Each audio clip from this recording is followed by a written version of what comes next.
Well, hello again, guys. Now, as much as I enjoyed Helsinki earlier in the week, especially that craft ale bar at the end of it, you cannot beat a nice crisp autumnal day in Gosforth. So let's go for a walk and talk. And I've been up with Eddie Howe at Newcastle's Media Centre this morning, and there is certainly a hell of a lot to get through, a really newsy press conference. But where I went to start is with the news that Alexander Isak, he will return tomorrow. It was news I broke exclusively in my Newcastle Confidential column yesterday, available at Mail Plus and Mail Online. And that is that Isak has trained all week. He's fine. He's good. He looks like he's going to start tomorrow. Callum Wilson, Eddie confirmed the news there this morning. Looks like he might need a little bit more time. There's an outside chance at the bench. We'll speak more on that and what it means in just a bit. But first of all, Alexander Isak returning.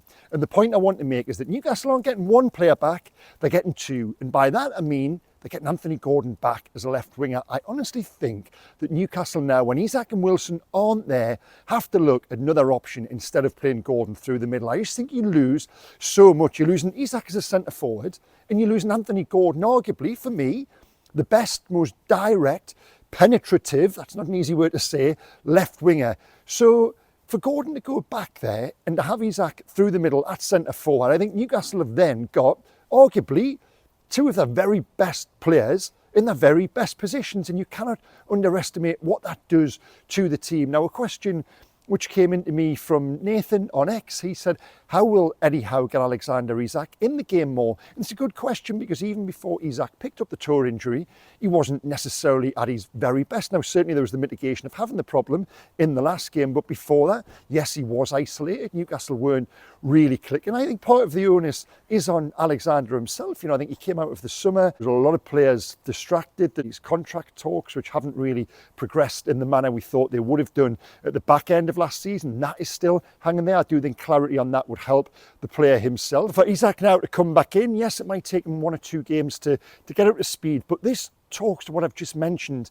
Anthony Gordon wasn't in his best place earlier in the season. I think he's actually now, in a strange way, at centre forward. He's played his way out of that sort of post-summer, post-Euro malaise, because when he's played through there in the middle, he's almost had to run himself into good games. He's been going in behind, he's been coming short, he's been giving it 110%. His effort and endeavour down at Everton, while it didn't necessarily go from that day in terms of that end product, I thought his application and his work rate was absolutely tremendous. And I do think, to use that phrase, he has run himself back in to a good place. Now, if Anthony Gordon is back in a good place, is back in his best place, and that's from the left, and Alexander Isak is through the middle, to answer Nathan's question, I think you get more out of Isak when Gordon is totally on song. As we saw last season, that pairing, there's no left winger for me as good as him in the Premier League. And this is his own words. This is what he told us in the summer amid his frustration of not playing for England as much as he should have done.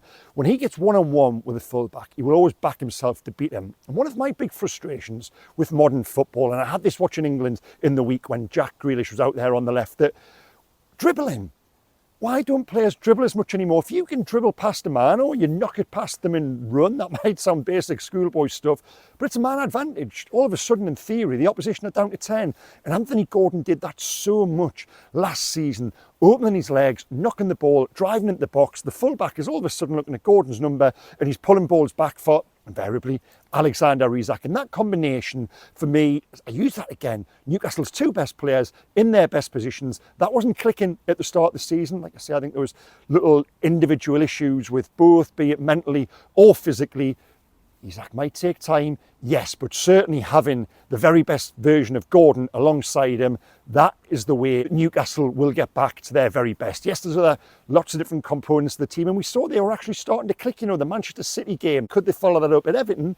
Well, they did, but they did so without that reward, without that final product, without that composure. To that end, I think there's far more needed still of the likes of Tonali, Bruno, and that midfield, and contributing in the final third. But yes, to have Isak and Gordon back in the starting 11, that for Newcastle will make all the difference. And to keep them there, to keep them fit, to keep them in form, that for me is the key to the rest of Newcastle's season. This then leads into a question which Daniel's just posted on X, and that is, what will Eddie Howe do with the front three tomorrow? Will he find a way to get Barnes, Isak and Gordon in there? No, I don't think he will. He might do, I don't know the team. But I honestly think now that Eddie had sort of given in a little bit to the pressure to play Barnes and Gordon in the same 11. I think he's always been of the opinion that they can't. That Barnes plays on the left, Gordon plays on the left. Who's Newcastle's best left winger? Well, it's Anthony Gordon, so play him. If that means Harvey Barnes coming off the bench, and he's shown himself to be an absolutely fantastic impact substitute, he probably won't like that. Every player wants to start, but Barnes' best efforts have been as a sub so far. So I think tomorrow we'll see Gordon on the left, Isak through the middle, and probably Jacob Murphy down the right. Although Miguel Almiron, when he came on at Everton, I thought he did very well. And why not put Almiron back in there? If you've got the pace and the threat of Gordon on the other flank, perhaps Almiron on the right, cutting in on his left, that little bit of cuteness. I think he does have that more than Murphy, as much as Miguel Almiron's final product has driven us all crazy during the last 3 or 4 years. I do think when he's on his day, when he's on song, he does have that little bit more composure and that little bit more intelligence, if you like, in and around the final third to play those balls that someone like Alexander Isak would certainly thrive off. Now, what is the latest on Callum Wilson? As I reported in the confidential column yesterday, Wilson might just need a little bit more time. He's trained all week. Apparently he's looked good. He is recovered from those hamstring and back complaints. But there is a want when he comes back to make sure he stays back. Now, this is twofold, of course. It's one, they want him available. He is a fantastic player who they want to have a positive contribution this season. As we've seen, the team has needed, you know, the absence of Alexander Isak. If that comes around again in the future as well, it might. You want to have the option, the deputy to come in, Callum Wilson, and not Anthony Gordon, or even below that, Will Asula. But also, if Wilson is to move on, you can't sell an injured player. If Newcastle are looking at January, of course, his contract expires next summer. We did expect him to go last summer until he got injured. So Newcastle have to be doubly sure with this one. There's no point bringing Wilson back in a week early and he comes on. It might not be the back or the hamstring he aggravates, but if his body isn't quite there, it might be a calf or something else. We've just got to trust their judgment on that. The presence of James Bunce, of course, that is the safeguard against this sort of thing. I think right now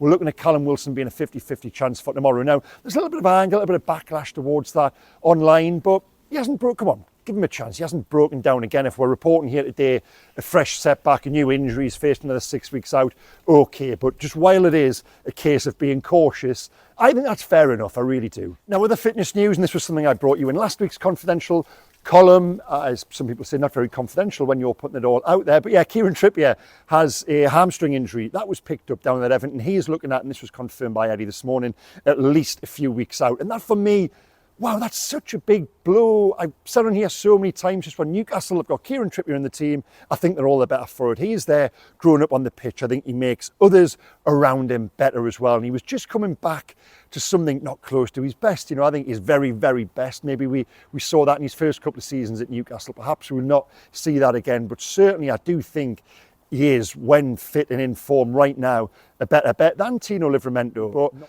maybe this now, knowing that he does have, you know, Trippier is going to be injured for the next 3 or 4 matches at least, perhaps until after the November international break. So perhaps that'll give Livramento the confidence just to be more settled and to know that he's got the jersey for that little prolonged period. So let's hope we see better from him, because I'm being honest, I think what Livramento has produced this season, and he's sort of got into the England squad on the back of it bizarrely, has been some way below the best of what he has shown for Newcastle. Elsewhere in the team, well, I know they are nursing 1 or 2 of their knocks. That might become apparent closer to kick-off. I think there's 1 or 2 who might just be struggling to make it, but we'll see. Bruno Guimaraes, and he's got a call to make there, and that he only got back yesterday from international duty. Miguel Almiron's the same, so maybe Miguel Almiron returning late will mean that it is Jacob Murphy starting down the right. I've only just remembered that actually, which totally renders what I said 2 minutes ago there. Yeah, it puts a new slant on that. So Miguel Almiron might have to settle for a place on the bench because of travel. You'd expect Bruno to come back in, and then alongside him, Tonali and Joelinton. And that midfield 3 for me, as much as Tonali down at Everton, I think he's got to step up. I think he's got to offer more. And I do like him. Don't scream back at me. You know, I think he's a fantastic footballer. But come on, we can't put a protection order around him and not analyse his performance when he doesn't have a good game. And he wasn't very good down at Everton. But yeah, keep with Bruno, Tonali and Joelinton. That's the midfield 3 for me. They've got to persevere with. And the one that when it clicks, wow, you know, everything is in there for that to be very, very good. Well, guys, I'm happy to report I've rearranged my hair. That branch back there nearly ripped my quiff out. But yeah, anyway, next, and I've left it until a little bit later in the video because I know you guys want to talk about Newcastle first before you do England, but England and Newcastle and Eddie Howe have been a story this summer, and this is our back page in the Daily Mail today, that Eddie wasn't among those 10 candidates who were interviewed. He confirmed that at his press conference when he was asked the direct question, were you spoken to? And he said no. And the reason we believe that we reported today is that the FA were put off. They balked at the price of getting Eddie out of his contract at Newcastle. They knew that very early in the process. We don't know the exact figure. It is in excess of £6 million. I don't think it'll be loads more than that, but certainly north of 6 million. And given that Thomas Tuchel has probably come in on a salary for around that value, now to have to pay that to get a manager out and then pay them probably an even greater salary on the back of that, that is why the FA didn't even, the pursuit of Eddie was over before it had even begun. Now, he was asked a lot of questions on this morning, the Newcastle manager. Again, through all of it, I've got to say, he's reaffirmed his commitment to Newcastle every time, and that goes back to when we spoke to him in the summer. But nonetheless, if the FA had have walked through the front door and said they were willing to pay the compensation, would Eddie Howe have had a decision to make, given all of the unrest and tension there's been and everything that's gone on at Newcastle this summer? Yes, I think he would have done. Now, listen, that hasn't happened, and it was the question I put to him, would you have spoken to them if they knocked on the front door? Eddie misinterpreted that as me meaning they walked up to his house and knocked on the front door and asked to speak to him. Now, yes, after much laughter, we eventually got to the point of the question. He said he wasn't going to answer hypotheticals, and I get that. But I find it absolutely baffling that the FA weren't willing to test the resolve. Now, for me, you know what I think of Eddie? I'd say he'd be worth £6 million. And the FA, if he was the outstanding candidate, and certainly during the summer when we were out in Germany, the noises coming out with it, Eddie would be the number one pick if Gareth did go. Now, for them to walk away because of the costs involved, when Eddie for me is absolutely the best man, I do find that a little strange, especially all the noises about wanting to have an English coach in St George's Park and everything that stands for. Now, thankfully for you guys, it's not Eddie Howe, and it won't be for at least 18 months, because Eddie was asked that question, would you at some point in the future like to manage England? And he certainly didn't rule it out, and I think he would do. I think something for down the line. He's not saying to the guys at the FAU, come back and I'll take the job the next time, but he wouldn't sit there in front of us and say, no, I never want to manage England, because I honestly think at some point in the future, he is absolutely ticks every box for England manager. I think he ticks every box for an England manager today. Now, like I say, thankfully for Newcastle, that hasn't happened, but this, at some point down the line, will return, and it might be in 18 months if Thomas Tuchel only stays until after the World Cup. And I do think the FA would prefer not to have a German in charge of the English national team when they do play home Euros in 2028. So given that, yeah, guys, I think for now it's just watch this space. But Eddie Howe, and he was relieved, he laughed as well, He said he was relieved that finally that appointment had been made and he could now, not that he never wasn't concentrated on Newcastle, but it removes all of the external noise and the speculation. So yeah, guys, Eddie stays. Now, a couple of other little newsy items to clear up from this morning. Dan Burn, well, we all thought his contract expired at the end of the season. It's been revealed that he's actually, in fact, got a 1-year extension. So that is at least another 18 to 20 months of Dan Burn, which is good news for Newcastle. In terms of players coming in, he is not the sort of name you would associate it with a Saudi takeover, but wow, hasn't he been an absolutely fantastic signing for Newcastle, be that at left back, left centre half as it's been this season.